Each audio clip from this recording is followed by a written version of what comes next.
Hello and welcome to The Entrepreneurs on Monocle Radio, the show all about inspiring people, innovative companies and fresh ideas in global business. Today's episode features words and welds of wisdom. First, we'll catch up with a friend of the show whose new book is essential reading for all aspiring entrepreneurs and business owners. If I can help just one person accelerate their growth or their ambition, hurrah, my work is done. And later, we'll visit Vienna to meet a designer who's created a community to introduce more women to the craft of metalwork. I taught myself how to weld as an act of self-empowerment. This is The Entrepreneurs, with me, Tom Edwards.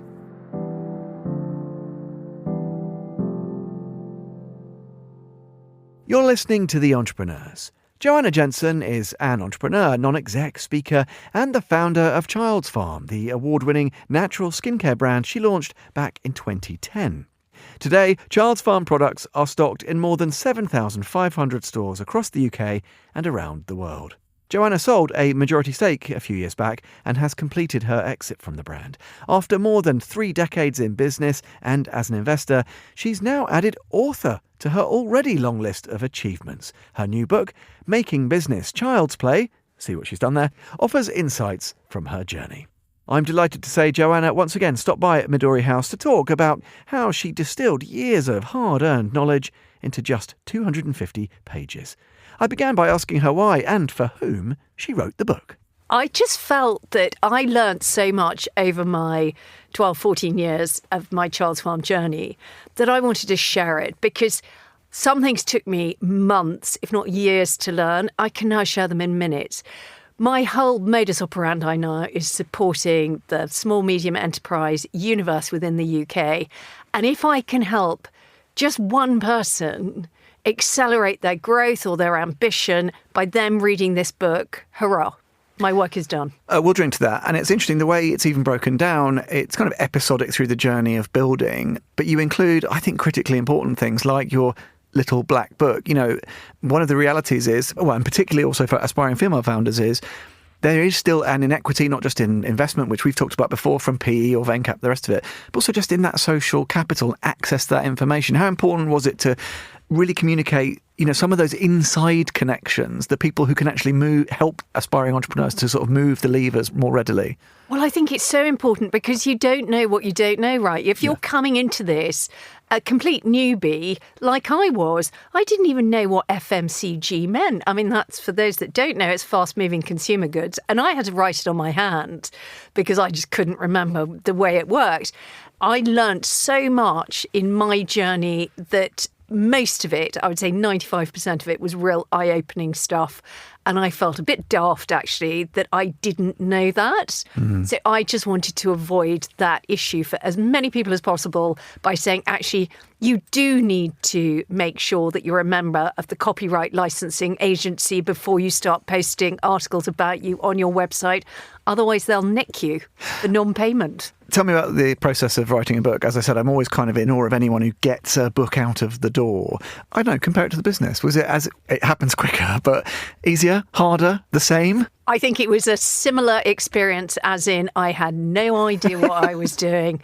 And I had to be quite disciplined. I did very luckily have someone helping me because I could have just not done this, or it would have taken me 10 years to do it. And I wanted to do it. I wanted to share that knowledge.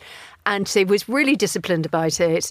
And I found that it was just like almost like a sort of vomit of words because I kept on coming back to things I'd forgotten about.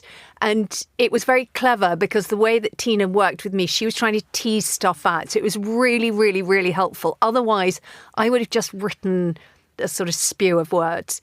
And the fact that she made me go back on my journey was really, really helpful. And it was quite cathartic.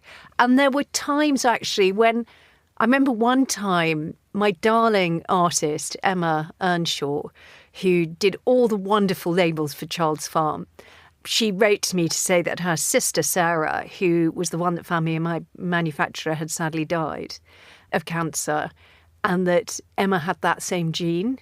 And fortunately, they'd caught it early so they could operate on her. And I remember I was reading that while I was actually on a call with Tina.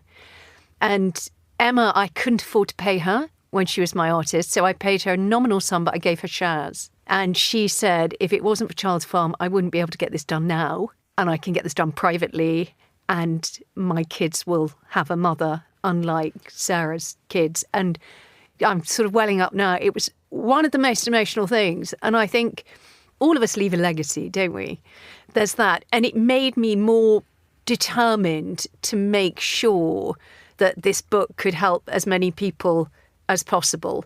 Not going to advocate it's going to save your life, but it could really help you on your journey. And it also taught me the importance of making friendships on that journey.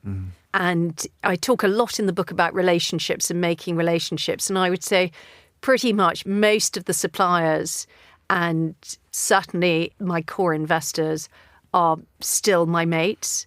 And my three Andrews, Andrew Leake, Andrew Cook and Andrew Rayner, who were with me and supported me endlessly, they're still on the scene and I talk to them a lot.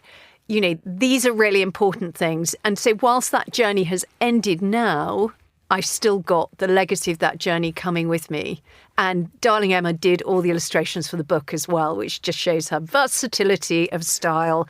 And it's just a joy that Child's Farm was just more than a treatment for poorly skin. It actually allowed somebody to continue to be a mum.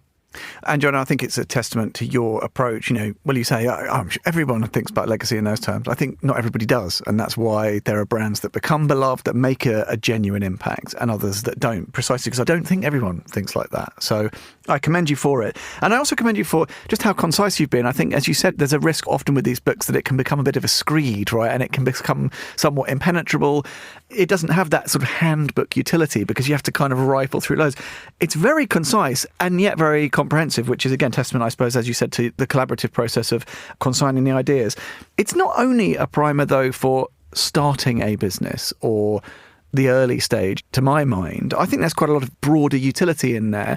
How important do you think it is, especially now, you're involved in so many other businesses as an investor and as an advisor, for even later stage businesses to stop, maybe to read a book like this and then to sort of perform a bit of an MOT, do a bit of a health check on the status of their own business? Do you think sometimes founders get on that hamster wheel and almost they forget to take stock? Do you hope the book also can deliver that function as well, Joanna, do you think? Yeah, most definitely. And that, again, was the purpose of it. It's a great handbook for someone starting out, but it is a really good way to, as you say, go back, have a look, execute an MOT on your business, because there's elements of this that are in the book that I will talk to brands that are scaling now that they simply haven't covered. The most important one of all is knowing your consumer. In the days of Meta, there seems to be this misunderstanding that Meta knows who your consumer is.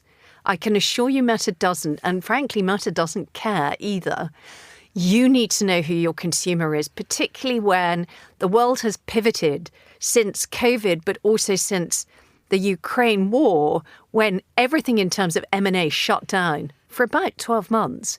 And what we now have is people aren't looking for a brand that's got ability to grow and grow into itself. They're looking for a brand that's already growing, and they're looking for a brand that has got profitability either already achieved or most definitely in their line of sight. And so we really have to look at how we spend every penny when it comes to marketing. And what concerns me is this trend for Meta is missing out on all of those wonderful other means of marketing and communicating with your consumer. Could be radio, which I am a huge proponent of, but also TV, out of home, those lovely billboards. We can never, any of us, forget Hello Boys, the most impactful out-of-home campaign we've ever seen. Politically correct versions are available. But we've got to look beyond the normal. For one, I had a real problem at Child's Farm having influencers talking about our brand. I couldn't, with my hand on my heart, say that a product that was meant for the most vulnerable of our human group, children, should be endorsed by people who believed in it, not by people that were paid to endorse it. So I have a real problem with influencers anyhow. And I think you're in similar company in this building, Joanna. I just don't get it. And, one of my kids came to me, what she called the Bieber lady, married to Justin Bieber. Oh, yeah. Hailey. Hailey, well done. Ooh, down with the kids. You, down with Why the kids. Are people laughing behind the glass, Joanna? I don't know. They're mean. They're just mean. Grandad knows these things, all right? Yeah. Behave yourselves in there. Anyhow, she has this amazing beauty brand, and one of my kids came up to me and said, I've got to get this cream. Look at her skin. Look how amazing she looks. This is absolutely what I need to get. And I just said, what? Are you blind? I said, that woman will have had a cast of thousands making her up. She'd have had a hydrofacial before she even sort of did anything else, like cameras action. And I said, do you really think she uses her own products? And I'm afraid I sort of broke her little bubble a bit. And she said, no, but she says she uses it. And I said, well, that's a large porky pie, because it's simply not true.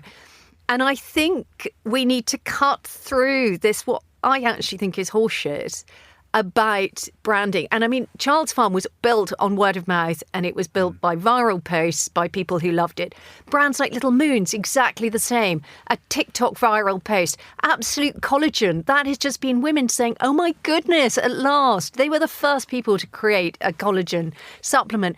All of these brands have done it through their consumers and their shoppers and the love of the product. So I would say to anyone, just listen to that consumer. If someone is telling you this supplement is going to make you bounce out of bed in the morning and feel as energetic as a 19-year-old, I would think probably that's not true.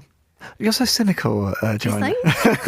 No, I like it. And it's funny because people talk a lot about authenticity and brand building, but that's not just a tool. It's not just a resource. You can't bolt the authenticity on. I think sometimes brands will literally pay somebody to try and do it, but you're either authentic or you're not, right? It's baked in from the outset. I'm not saying brands can't change, but it's either there or it isn't. But it's like, I get asked the question quite a lot, which is profitability versus ethics and values. It's not a choice. Your ethics and values should be at the top of your decision-making process. We should not be bringing new brands to market that haven't got sustainability and the impact that they have on the planet right up there with, what they're actually selling, because we have a duty of care to our consumer and the world that we live in. Well, let me ask you about that then, Joanna, because obviously I can't remember exactly when we spoke. It's going back 2 or 3 years, I think. And obviously your involvement with all sorts of other initiatives, Buy Women Build, which we riffed about before, which I'm really interested in. And to this idea about a more savvy consumer, they don't just sort of ask or want to know about intentionality or purpose. They're kind of demanding it or expecting it, certainly from brands they're going to keep engaging with.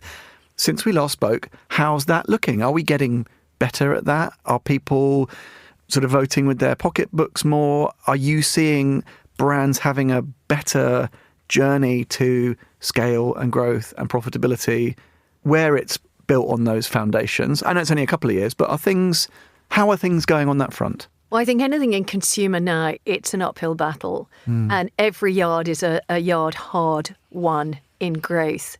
But what I'm seeing is those ones that have been true to their brand ethics and values have remained buoyant. Because I think anyone who is not clear on their strategy and their purpose and why they've been created can get blown in the breeze very, very easily, because consumers aren't fools anymore. They know what matters to them. We know if we've got £10 to spend, we want to get the best value for that £10. Every penny counts right now for most households. And I think we're much more discerning about what we're looking for. There are trends, gut health being one, which I think is tremendous. It's making people really think about what they're consuming and how that impacts their health. But there are other things as well. People don't necessarily want those air miles on their products. They don't want to know that this product comes from China or this product comes from Taiwan. And it's a matter of ethics. It's a matter of quality, but it's a matter thinking about that whole thing in COVID where people were buying stuff from all over the world and then things got stuck and it got so expensive and shipping became absurd.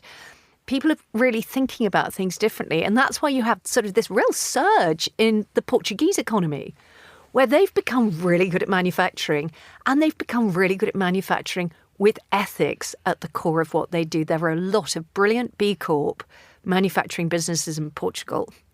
And I think that is a change I would love to see more within Europe.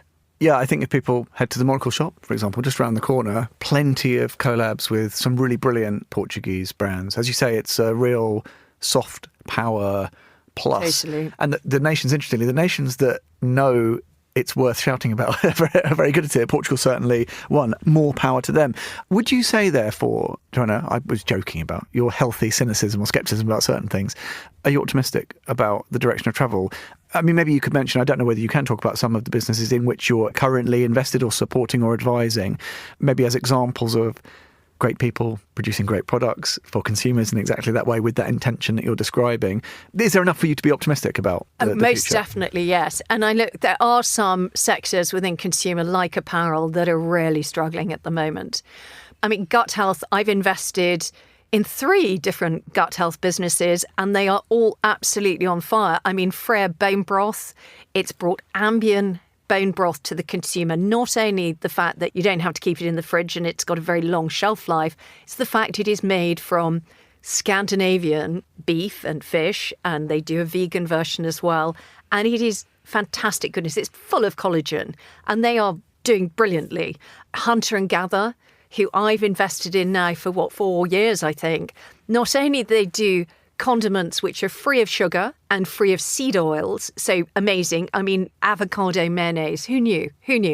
But they also do a collagen supplement and a bone broth powder supplement, and again, on fire. And again, embedded in all of that is their values and ethics. And then I cannot not mention the McFarlane twins, Lisa and Alana, who are behind, they had a series on Channel 4 called Know Your Shit. And these two were Tim Spector's early guinea pig twins, created the gut stuff, and that is fibreful bars and drinks now, but also an app that allows you to really understand what you're consuming. And they are just absolutely blowing the lights out. And the commonality of all these 3 brands is their founders. They pay themselves nothing. They work every hour that God sends. They know their consumer so intimately, they could almost walk into a Tesco's and tap her on the shoulder and they'd know exactly who she was. Largely, in all cases, a woman, because 65% of consumer spend now is in the hands of women. And they just have got strategic documents that they stick to, by and large, but when they need to pivot, they pivot. And they are on a bit of an upcycle because gut health is so important. But they were there right at the beginning. And they spotted that trend. They sniffed that trend. And huge hope for them. There's other brands that I'm with, tech brands, Emma Sinclair, Enterprise Alumni. I mean, Emma was the youngest female founder ever to list a business on AIM. I have never met anyone with more drive and determination. And she's pivoted that business. She has made it profitable. She keeps on going. It's a data business. It's based on understanding. It's much cheaper to rehire someone who's worked for you before than it is to go out and find a total newbie. And she's made that the most fantastic business. And I could go on and on and on. And there are brands that are struggling right now. And these are brands that I have. And this is because the founder has lost their way and because they don't understand their consumer. Mm-hmm. And there is this panic that has set in with some consumer brands I have seen, which is because they're terrified about getting off the Meta flywheel. What's going to happen to my business? They would rather spend $100,000 a month on something they don't know what it's going to do, and their cost of acquisition is insane, than actually pause and rethink their strategy. And too late, they came to the party realizing that profitability is key. No matter how much you said it to them, stop spending money, stop being overambitious, stop creating more NPD, sell what you've got, know what your hero product is and sell around it. There is this panic. I need to sell more. I need to find different things to sell. It's not selling. I'll throw money at the problem. And I'm afraid I have seen too many businesses already in the last 12 months go into administration. Joanna, you make it sound very simple. I guess that's the book, right? You make it sound like child's play, even though we know it's much more complicated than that. As a final thought, let's throw things forwards. What would please you most about the book? Would it be one of those imagined scenarios that are kind of, I don't know, I imagine an entrepreneur approaches you at an event or something. They've got a copy of the book, it's well thumbed, there's post-its, there's scribbles in the margin, and they say, Joanna, this was the Bible, this helped me to do X, Y, and Z. Would that be the kind of, I don't think you're seeking validations from here and there, but is that the kind of imagined thing that would delight you in the abstract looking ahead? I would be utterly thrilled if somebody did that. I mean, last night I was at Bath University and I was a guest of the Bath Entrepreneurs Society and Amplify, which is another society which talks about women and women in business.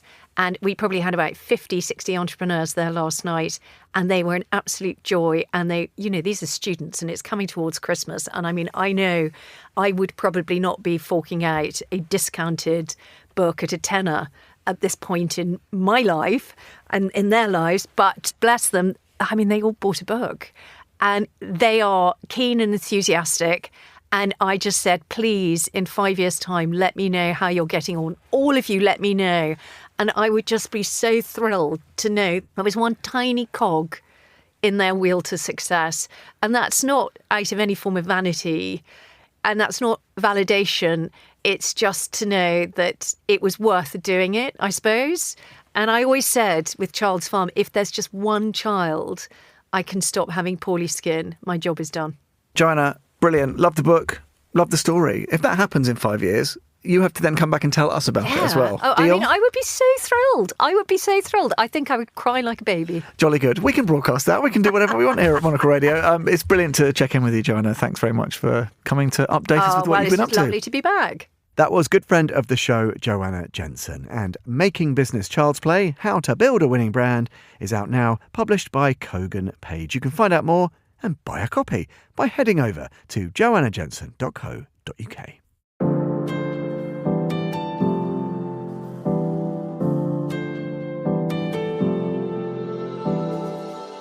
You're listening to The Entrepreneurs. Anna Zimmermann is a Swiss-German designer based in Vienna. Her interest in metals and metalwork began early in her design studies, which took her to Eindhoven and here to London. During that time, she launched the Feminist Welding Club, a project combining her passion for craft with a focus on making welding more accessible to those traditionally underrepresented in the field. The club has toured across Switzerland, Austria and the UK, with plans to visit Spain next. Monocle's Alexei Korilov met Anna and her students as they showcased their latest work.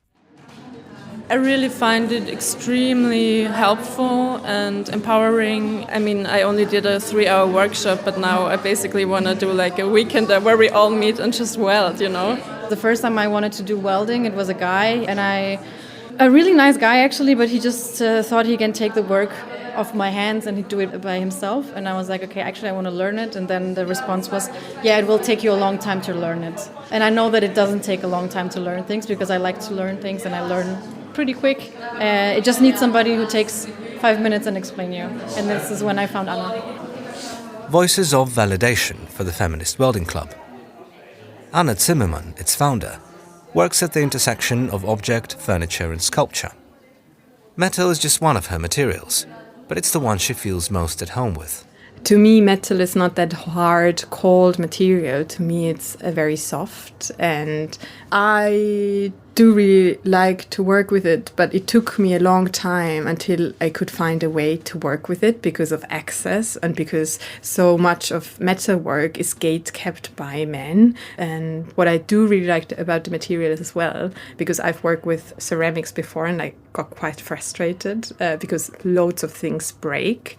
Metal is very different. You can basically fix anything, whether it be a scratch or a hole. So metal is very forgiving. The metalworking industry, by contrast, is anything but. Anna says that even at university, she felt alienated by its male dominance. That sense only deepened when she finished her studies and set up her own design practice in Vienna. I outsourced my work, and in Vienna that's a pretty amazing place to do so because Vienna has a rich crafts tradition and there are many, many craftsmen in Vienna. So I did that, but even then I had to hear a lot of sexist comments because I looked quite young and all the men wouldn't take me seriously. And there was one moment where I was standing in a metal workshop and behind me there was a wall with 5 nude calendars. And I thought, well, this is quite bizarre because the only women I've ever encountered in those spaces are the naked women on the wall. And I thought, I want to look into that. And so I taught myself how to weld as an act of self-empowerment. This is kind of how the club started. Once I started welding, all of my friends wanted to learn how to weld. And this idea of the club came around. And the club also refers to knitting clubs or book clubs because they're very gender too. And I thought it's kind of a funny idea to do a welding club because it's kind of provocating as well. So usually sessions are quite open, and it's not your normal how to learn welding session. It's not about the perfect welded line. It's more about overcoming a fear there might be at the beginning and realizing that welding is not that difficult, in fact. Because I do have a creative background, it's really important to me to have this openness to creativity. So I'm just there to guide people and to find out what they want to do in the session. I'm not there to set up strict rules or come up with like, oh, you have to exactly do that. And that has worked beautifully up until now. I'm really impressed by what people have created after that session, and usually they take it home. And what do they usually make? I really like to suggest them to come up with a small object. So usually we would weld cups or small vases, or someone made a loo roll holder, very specific. So mostly functional stuff. Sometimes it's more sculptural, candle holders, yeah. The latest sessions took place during this year's Vienna Design Week and were fully booked almost instantly. The resulting works were then presented at a special viewing. Musician and PR specialist Tina Bauer was among the participants. Yes, there's an element of danger, like you should be in a good state of mind and be able to focus. But what I find so interesting and special about welding, when you have this mask on, it's like a complete blackout, except like this one part where you actually weld two things together. And I find this very special because like you're basically in a dark room. Viona Kalaba, a designer based in Berlin, also took part in the workshop. And you're holding something in your hands, yes, which you made over the course of last week? Yes, exactly. I'm holding a metal rectangle cubish thing, and you can really have an experience touching it exactly. Like there are a lot of dots on it, which I made to exactly have this feeling. Like you touch it and it feels like maybe an animal or something that you have, a little bit rough, a little bit cold. I started welding a month ago actually, and I tried it one more time maybe a year ago. But that was exactly the point where it brought me to think about the whole welding culture and looking for a woman that was welding. So I came to Anna. When you see this amount, this level of interest, what do you feel? What's your reaction? Anna, again. At first I was quite impressed because it took me quite some courage to be that outspoken about feminism and welding and to put my face out there and be like, well, I'm doing this. But after a while I realized that there is like a need for that. As a designer, Anna doesn't normally take on commercial work, so she relies heavily on funding and sponsorship. But with interest in the club growing, she's beginning to see it as a venture in its own right, one that not only brings an income, but serves a higher purpose.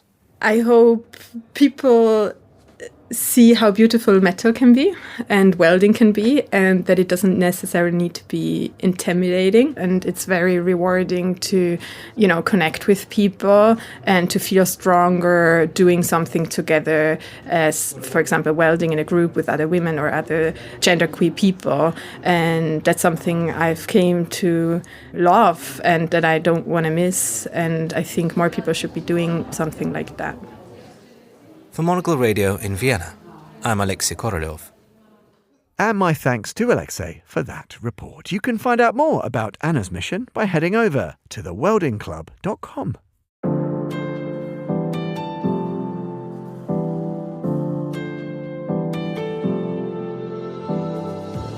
And that is all for this episode of The Entrepreneurs. We'll be back at the same time next week. The programme's produced by Laura Kramer with audio editing by David Stevens. Listen again and find out more about the show at monocle.com. That's where you can subscribe to Monocle magazine and ensure you're reading more about better businesses every month. If you'd like to get in touch with the team, do email Laura at lrk@monocle.com or pop in and say hello to her at our Zurich bureau. I'm Tom Edwards. Goodbye, and thanks for listening to The Entrepreneurs.